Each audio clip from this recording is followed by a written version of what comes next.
Congressman Grimm, obviously you are from New York. Are we winning the battle against al-Qaeda? I would say we've made some great strides, no question, but would I say al-Qaeda is completely crippled? No. I think I agree wholeheartedly with Evan. They have morphed, they have evolved, they have decentralized, and they've become, they're still relentless, and they're a formidable opponent. They're growing throughout Northern Africa and throughout other parts of the world, and that's a huge challenge for the United States. It's a tremendous challenge not only for our military, but for all of our intelligence, and we're going to have to remain vigilant. This is something that is going to be ongoing for decades to come, unfortunately. This is not something that you can have a quick victory.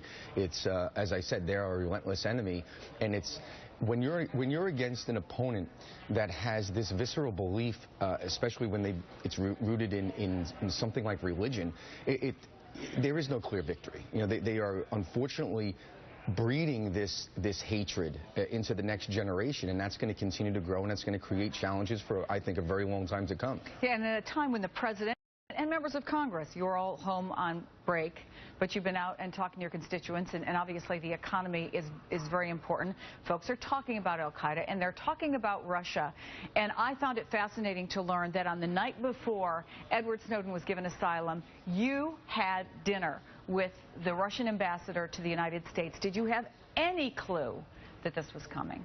No, we did not. I was there with my colleague and good friend Gregory Meeks. This was set up in advance because we both are chairman of the Russian caucus, basically. And no, so we were very surprised the next day. But we did speak about it. We did, in no uncertain terms, let the ambassador know that that would be an untenable situation. And what did he say?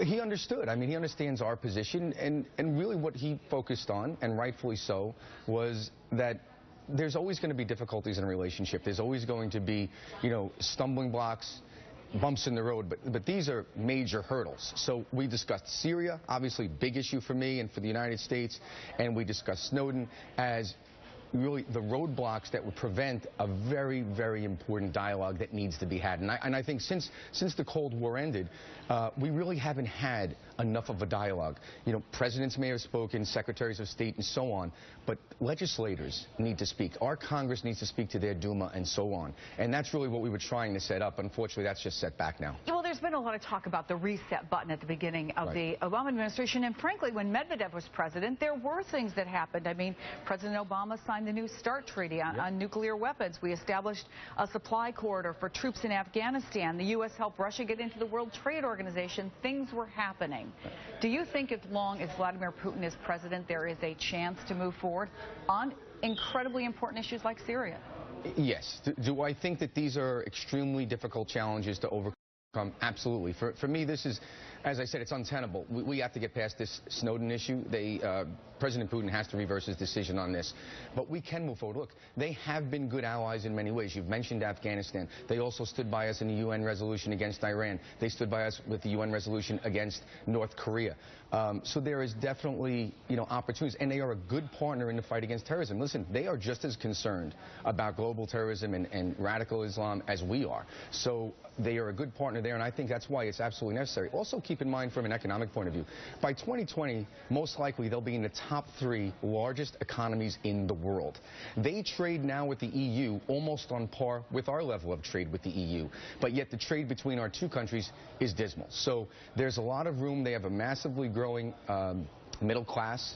So I do think that there's opportunities for us, and I think it's extremely important as we fight global terrorism and as we try to expand our economy that we find ways to work with Russia. But again, this issue is a bypass that even for me is a non-starter. And I do have to say, I don't usually support the president when it comes to his foreign policies. I've been very critical, but I do support the president's position on this. Well, Evan, to bring this full circle then, how important is this relationship with Russia as we talk about fighting global terrorism? Look, I mean, look at Afghanistan. Without Russia's help, we're going to have a lot of trouble trying to supply our troops in Afghanistan.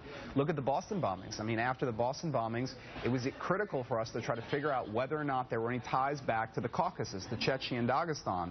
Without the help of Russian officials, we're not making too much progress there. So unfortunately, I think what it is that Russia is a partner of ours, whether we like it or not. And there are some very critical situations where we have a commonality of interest. The question is, can we balance that commonality of interest that we have with some very serious disagreements that we also have with them? And again, it's a very difficult balance. Evan Coleman, Congressman Michael Grimm, gentlemen.